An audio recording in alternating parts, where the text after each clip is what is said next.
Well, Australia's unemployment rate has slightly risen by 0.1% in September, as I brought you last night, but 295,000 people also left the workforce that same month.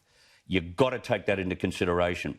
With 1.6 million Aussies on JobSeeker, economists and business owners agree the reality of unemployment is far worse, partly because there is no incentive to work. Now, there would be people watching right now saying, you're kidding, we are desperate to get a job. And there are certainly reasons as to why people are doing that, but there are also incentives to stop people chasing work and sitting on their backside. Right now, those on JobKeeper are receiving up to $1,200 a fortnight, and job seekers receive $800 a fortnight.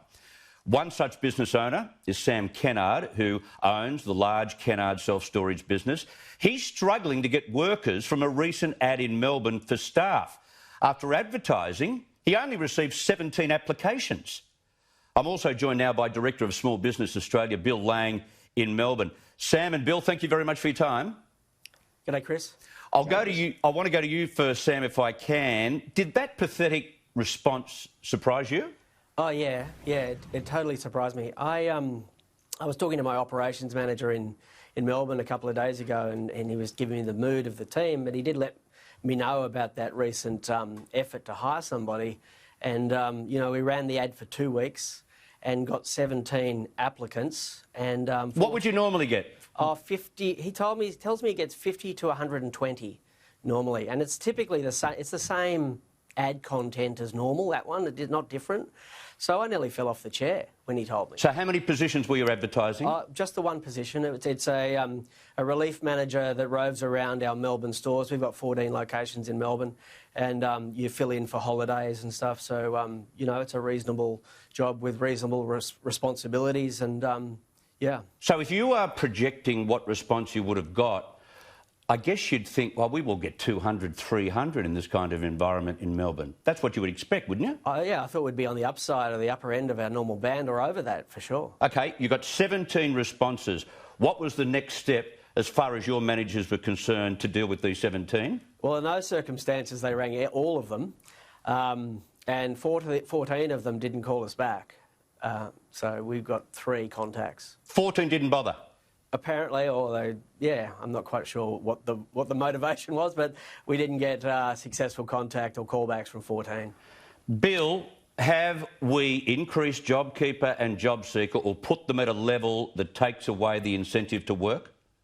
Well, I think most certainly for people that are effectively earning more, Chris, than what they were earning back in March. So, you know, there was got a lot of people got a pay rise that were effectively put on JobSeeker. A bunch were on JobKeeper, didn't have to go to work.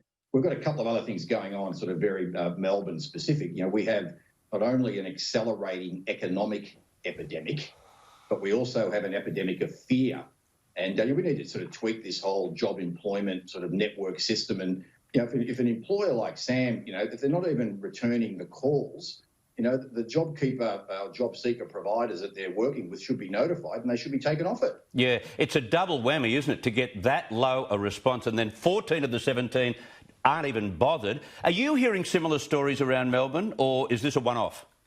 Now, look, there's a number of businesses that are advertising and having a lot of trouble in getting people to apply and then to actually follow through. And as I said, like we have an economic catastrophe happening here, and you know, those people should actually think beyond the day-to-day Groundhog Day that we're dealing with in terms of the press conferences and sort of the Nixon-esque scenario we have down here, and actually, you know, get back to work. You know, the best form of welfare is a job, the dignity of being a worker and a part of a team. This is not an entry-level job that Sam's making available. So a number of businesses that are need people and are struggling to get the people. Yeah.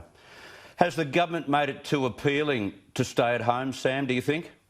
I mean, I think you could deduce that being at home and not getting in the traffic and not going somewhere for a reasonable remuneration, maybe that does motivate people not to pursue things that they should do like that. That will end. It'll end in a wave, and you don't want to be, you know, one of thousands suddenly looking for work. I think people should have more foresight and get out there and get a job sooner rather than later. You're one of the smarter heads in the business community. What do we need to do to reset the economy, particularly in Victoria? Well, we got to open it up. you've got to let people go to work. I mean, I've got a friend whose sister has a ballet studio. She set herself up for Zoom.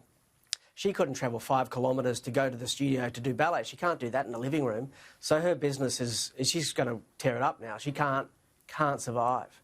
I mean, you've just got to let people get on with things. And this is what happens, Sam. It's one thing to shut it down for the time being, but if you've got premises, you've got overheads, you've got rent, you've got all sorts of utilities to pay.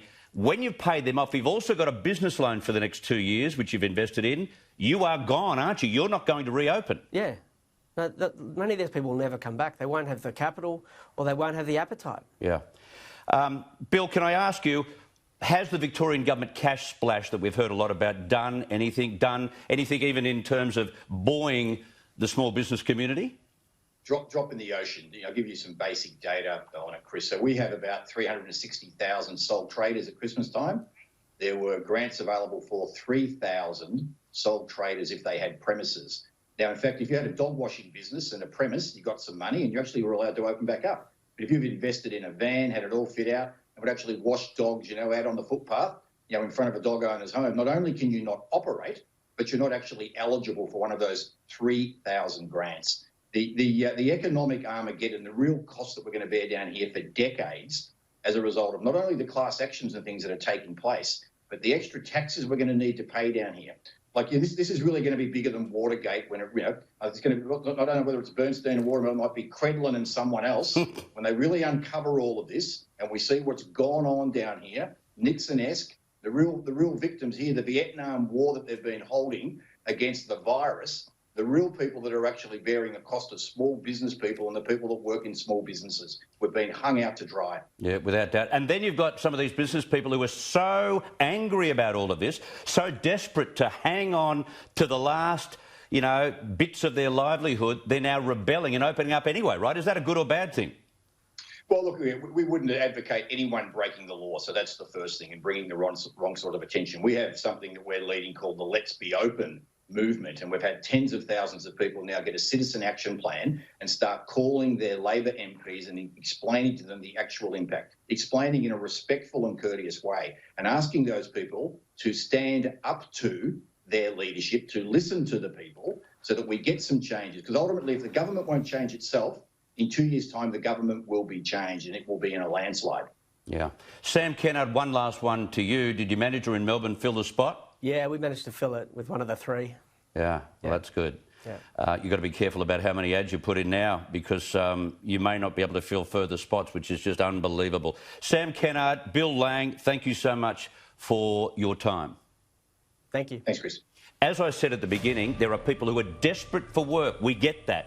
I'm not besmirching that, but that existence of laziness is prevalent. Go and ask your average small business people that have been trying to get people back out of the home and into work.